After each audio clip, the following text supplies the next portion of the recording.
M was walking to his seat. I'm standing off to the side. And M was cut off on his way to his seat. And all these guys in red shirts surrounded him. And I'm looking at M's face and I'm looking at these guys. I'm like, something ain't right. So I started making my way around to come up the aisle. And next thing I know, you see all these guys talking about death row, death row. I was like, death row, what does it got to do with him? He said, hey man, Suge sent him a message. Welcome to the Gossup channel. Thank you for joining us on this journey. We're growing with you and because of you. If you haven't already, hit that subscribe button and turn on the notification bell to help us reach 1,000 subscribers. Once we hit that milestone, a special prize will be waiting for you. Stay tuned. And now, let's get into the topic. Eminem and 50 Cent just shook the table like never before. They fired off a straight-up warning at Suge Knight, and what they said could make you rethink everything about their beef and trust issues. That grudge? Oh, it's been brewing for years, and they still can't forgive what Suge pulled on people close to them. For anyone who ain't hip to the backstory, this beef didn't just appear overnight. Eminem and 50 basically inherited it the second they teamed up with Director Suge Knight, real name Marion Hugh Knight Jr., first stepped into the game as security for big names like Bobby Brown. But he quickly learned the real power wasn't on stage. It all went down in the shadows. Back in '91, Suge Knight linked with Dr. Dre, the DOC, and Dick Griffey to build what would become one of the most feared labels in rap, Death Row Records. Dre dropped The Chronic in '92 and shook the whole game. That sound was untouchable. Then Snoop slid in with Doggy Style in '93, and suddenly the charts weren't safe anymore. By the time Tupac joined the squad, it was game over. Death Row was the culture. They had the hits, the swagger, the millions, but that glow had dark corners too. Suge's rep wasn't just industry gossip. He ruled Death Row with an iron fist. Rumor has it, Vanilla Ice got cornered into giving up royalties, and that's just the start. Sources say Suge Knight pulled wild moves, even making artists strip in the office over drama that could have been handled with a simple talk. That whole empire ran on fear, control, and Suge's word being law. By '96, Dre had enough. He walked away cold, leaving behind his royalties, his 50% stake in Death Row, everything. That's how desperate he was for peace. Dre started fresh, building Aftermath Records from scratch. But here's the twist. Suge wasn't about to just watch him win. Feeling betrayed, Suge made it his personal mission to make sure Dre never tasted success without him. At first, it seemed like Suge might have been right. Aftermath's early releases weren't hitting the way people thought they would, and the streets started whispering maybe Dre had lost his magic. Meanwhile, Suge was posted up on the sidelines, looking like he didn't even need to make a move. But just when folks thought Dre might really be done, he pulled a move nobody saw coming. He signed a hungry white kid out of Detroit with a chip on his shoulder and something to prove. Eminem, he was straight out of Detroit, from 8 Mile, bro. When the Slim Shady LP dropped, the whole rap game flipped on its head. Eminem came in wild, raw, and razor sharp. And before anyone could even blink, he was walking around with 3 Grammys in his hand. Just like that, Dre was back on the throne. That's when Suge Knight stopped watching from the shadows and started plotting again. And this time, it wasn't just Dre in his sights. Word is, Suge had his eye on Eminem too. Fast forward to '99, an award show night people still whisper about. Eminem was on his way to the stage, probably thinking it was just another award show moment. But then Suge's crew rolled in deep, red shirts on, loud, and surrounding M yelling Death Row. They weren't there to clap for him. They wanted to rattle him, send a clear message. But M didn't blink, didn't flinch. He just walked up, handed the award to DMX, and sat right back down like nothing even happened. Outside the venue, Suge's guys still weren't done, posted up near M's limo, lingering like they had more to prove. But truth is, M had survived worse. That kind of heat wasn't breaking him.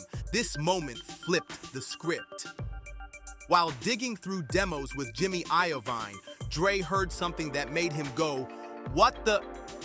That voice, none other than Eminem, a hungry young rapper out of Detroit, grinding just to survive, raised by a single mom.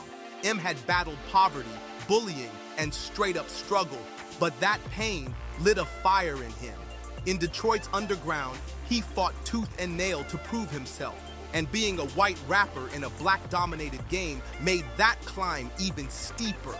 But his raw energy and razor-sharp lyrics made him impossible to ignore. In '98, Dre took a massive gamble and signed M to Aftermath. Together, they dropped the Slim Shady LP, debuting at number 2 on the Billboard 200 with 283,000 first-week sales. And hip-hop was never the same. The album scored Eminem a Grammy for Best Rap Album and shot Dre right back to the top of the music game. Together, they became one of hip-hop's most legendary duos. But like always, big wins don't come without big haters. Suge Knight was watching from the cut, and he did not like what he saw. By then, Death Row Records was a whole different beast, nowhere near its glory days. Seeing Eminem blow up next to Dre only poured gasoline on Suge's anger. He took it personal and made M his next target. Suge Knight was never the type to just talk, he moved. Back in '99, during a Death Row reunion party in Hawaii, he made his play.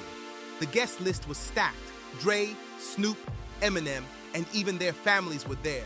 Supposed to be a chill island getaway, but Suge had something else in mind.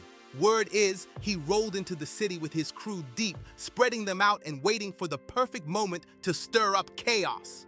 But Dre got the heads up fast, and he wasn't about to gamble. Not with family around. They brought in extra security, even law enforcement, to make sure nobody got caught slipping. Then came 2002, the year everything flipped again. Eminem got his hands on 50 Cent's mixtape Guess Who's Back and instantly knew this was different. He passed it to Dre, and the rest is straight history. Dre and M brought 50 into Shady and Aftermath, and just like that, the streets had a brand new voice. Get Rich or Die Trying dropped on February 6, 2003, and man, it was a full-on takeover. That record debuted at number 1 on the Billboard 200, moving over 872,000 copies in its first week. No one could deny it. 50 had arrived. But stepping into Dre and M's world also meant inheriting their enemies, especially when it came to that long-running smoke. Suge Knight wasn't just tossing slick comments, he was moving like the old days. Word is, Suge wasn't feeling how things were playing out, so he pulled a page straight from his old playbook, Intimidation. Reports say he rolled up on the set of 50's Indog Club video shoot with about 30 dudes deep. Soon as people spotted Suge and his crew, most of the set wasn't trying to test those waters. They dipped quick, but here's where it gets real. This time, things didn't go exactly how Suge planned. The best performance goes to... Who's the winner? Where my dogs at? DMX! Why yo? 50 didn't budge, not an inch. He stepped right up, stared Suge Knight down, and straight up asked him what he was on. That alone said it all. When Suge realized his old scare tactics weren't gonna work here, he just turned around and left without a word. But if you thought the beef was cooling off, nah, it fired right back up when Eminem threw a curveball. An unreleased diss track called Smack mysteriously leaked. And let's just say M wasn't holding back. He went straight at both Suge Knight and Ja Rule. And that's when things really started to heat up. M took it all the way there, flat out blaming Suge for the loss of 2 of the biggest legends in hip-hop, Tupac and Biggie. He rapped, "I'm holding Suge responsible for the deaths of the 2 greatest rappers to ever grace the face of this planet. If only the late, great Mr. Christopher Wallace could tell you himself. I'm holding Suge responsible for the death of Ja Rule or anyone else down with Roe." In the immortal words of Pac, speaking for me and any other rapper next to get shot, this wasn't some quiet leak. It lit up old beef people thought was buried back in the early 2000s. And so far, Suge Knight's got nothing to say. No public clapback, no statement. Meanwhile, the internet is eating it up, and the talk is getting heavy.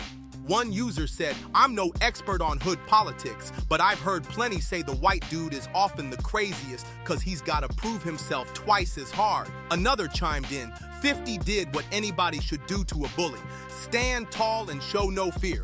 Bullies feed off fear alone. Maybe that's exactly why M and 50 clicked so hard. No fear, no backing down, just raw, unshakable energy. Someone else added, Suge never cared about the music. It was always about power. And funny enough, it still is. Look how that worked out for him. Now the big question floating around is, should Eminem have dropped this diss way earlier? Would it have hit even harder back when the tension was at its peak? Now the streets are split. Some folks think M timed it perfectly, letting the old wounds heal just enough so the diss feels like ripping off a scab. Others say he missed his shot and that back in the early 2000s, dropping this would have blown the roof off the rap game. Either way, it's got everybody digging up old death row stories, old interviews, and clips that paint Suge in the exact light M rapped about. And honestly, with Suge sitting in prison, the timing might just sting him more now than it ever could back then. One hip-hop blogger even said, "This isn't just a diss, it's a history lesson for the younger generation that doesn't know what Suge was really on." They're calling it a bold move, reminding the game that certain names still carry heavy baggage. And while some younger fans are shocked by the claims, the OGs are like, "We've been new." It's that mix of old school beef and new school curiosity that's keeping this story alive right now. Or maybe this is exactly the perfect time for this to come back around. Let me know what you think in the comments below. And if you enjoyed this one, hit that like button, subscribe to the channel, and stay tuned for more crazy stories.